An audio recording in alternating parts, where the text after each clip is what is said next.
So I've given my definition of kind of like mini in the contextualized, intellectualized sense of sometimes it means mini incision. Sometimes it means doing less dissection and doing less work. Sometimes it means just a comfort measure. People feel a little bit better saying, oh, I had a mini lift than the full thing.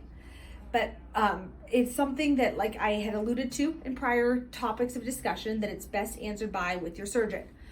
The downside with mini, sometimes if we're promised mini, meaning less recovery, less this, less that, it also means mini outcomes, right? And if you're gonna sit here and do something for yourself like this, you want the results to be long lasting, durable, and meet those expectations. So if they don't, sometimes mini can be major disappointment. And that's where it comes into just having a really good discussion and with your surgeon, and having your full body of areas that you'd like to improve, concerns, etc., addressed in a way that really makes sense with your explanation.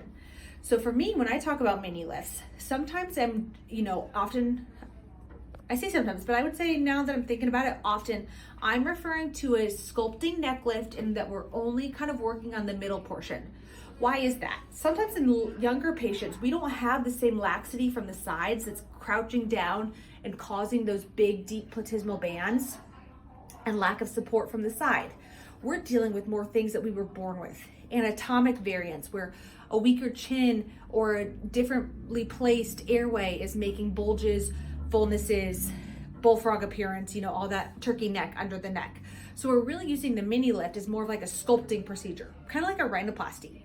But I say mini because we're just using this incision here instead of, using incisions also around the earlobe or behind the ear. Some patients, the exact same age, may need something a little more extensive, in which they're having the sculpting work of this area of the jawline done from this incision and a little bit of support from the side. Well, in those instances, we need to have a real talk. Does that count as a mini lift or not? I don't know. We're still working on that. So that's why I say the wording sometimes trips us up more than what we're actually needing to accomplish.